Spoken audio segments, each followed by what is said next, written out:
Studneck Aquatics here.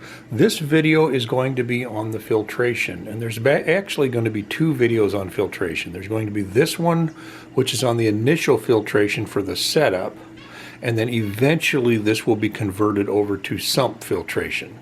Some of the things I'm going to show you now are going to stay on there when I bump into that sump filtration. So sump filtration will come online sometime later, but initially I will take these artificial coral inserts.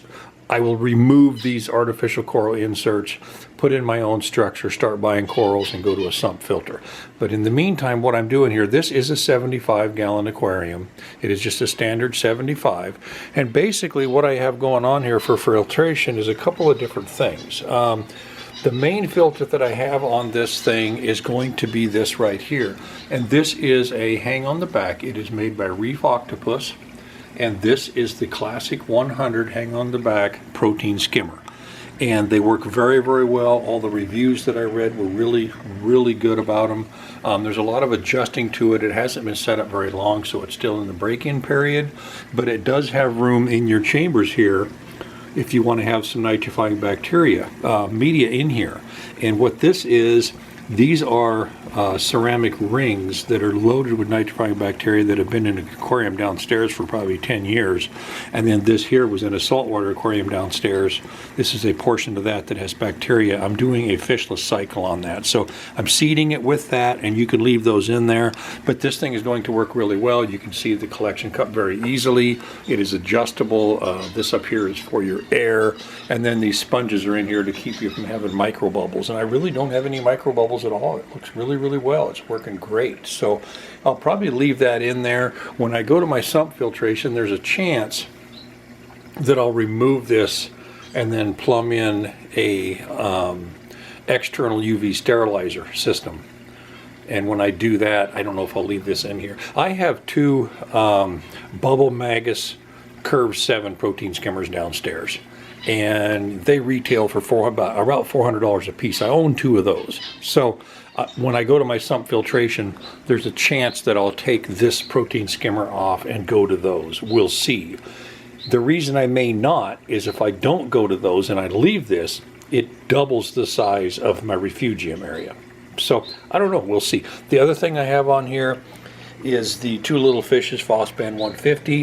It has phosphate media, and if you look, it just barely moves that stuff there. It works really well. I actually have two 150s and I have a 500 downstairs. I really like these, and this will remove. I use PhosGuard in this thing. Does very well as far as removing phosphates, because once your phosphates get out of control, it's really tough to get them under control. So I do have that. The other thing I'm doing on this is I wanted to have something for UV and this and mechanical filtration. And I know this isn't a lot, but when I go to a sump filter, that's all going to change. But initially with this one, and this is made by, it's Coodia, C-O-O-D-I-A, and it does have a little UV sterilizer in it, and then it has mechanical filtration. So that's what I'm running on there for now. And there's a really good chance that when I go to a sump, I won't keep this on here. But if I take this off, I'm going to need UV, and I would have to plumb in UV and then remove this, if that makes any sense. So that's basically the filtration that I have going now. And as far as tank circulation, I know that counts as filtration. Also, this is an Aquatop MCP5. I'm going to be removing it because I have purchased two wave pumps that have a controller with them. They're made by Current USA. They're 1,050 gallons per hour a piece. I will have one on this end down here, and then I will have one on this end, and I will be removing that. And it is programmable, and you can have surges, you can have wave movements, you can do whatever you want. So I'm going to be getting that online here pretty soon, because one of them showed up with a controller and I'm waiting for the other one. So anyway, that is what I'm going to be doing for filtration. One thing I wanted to point out, to have a nice clean look, I wanted to keep the back clean with white, so it really looks nice, so you're focused on the actual corals and not what's going on behind the glass.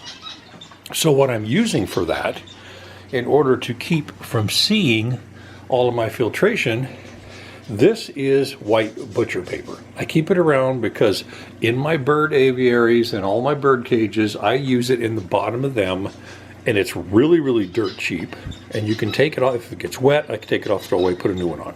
But in the meantime, I put one on the back, and I also put one on the end. And so it really, really makes it look nice, and it's really cheap, it's really easy, and when it gets dirty or gets salt creep on it, I'll just take it off and put more on, because it comes in a roll about that big around for like $6. So anyway, that is my video on the filtration as far as the initial filtration. Like I said, there will be one later on sump, but for now, that's the filtration I will be using on this thing. This is Studnick Aquatics, and thanks for watching.